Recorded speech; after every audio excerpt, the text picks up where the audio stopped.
সঞ্জয় কাপুরের মৃত্যুর পর তার বিপুল সম্পত্তি নিয়ে শুরু হওয়া টানাপোড়েন এখন ঘুরপাক খাচ্ছে আদালত চত্বরে। দিল্লি হাইকোর্টে কারিশমা কাপুরের 2 সন্তানের অভিযোগ, সঞ্জয়ের স্টেট থেকে দেয়া হচ্ছে না তাদের কলেজ ফি, যার দায়িত্বে আছেন প্রিয়া সচদেব।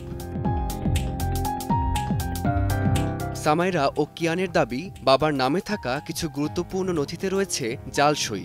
আসল নথিপত্র আদালতের সামনে হাজির করে সই মিলিয়ে দেখার আর্জি তাদের। তবে কারিশমার সন্তানদের সকল অভিযোগ ভিত্তিহীন বলে জানিয়েছেন প্রিয়ার আইনজীবী। তার ভাষ্য, সঞ্জয়ের মৃত্যুর পর 2 সন্তানের প্রাপ্ত সুবিধা যথাযথভাবে দেওয়া হয়েছে। জাল নথি কিংবা আর্থিক বঞ্চনার অভিযোগেরও কোনো ভিত্তি নেই। তবে আদালতের সমন অনুযায়ী 3 সপ্তাহের মধ্যেই প্রিয়াকে এই বিতর্কের পূর্ণ ব্যাখ্যা পেশ করতে হবে।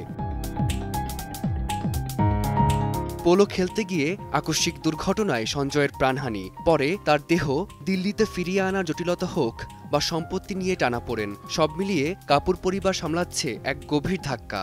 16 ডিসেম্বর নির্ধারিত পরবর্তী শুনানিতে এই জটিলতা কোন দিকে মোড় নেয় সেটি দেখার অপেক্ষায় ভক্তরা।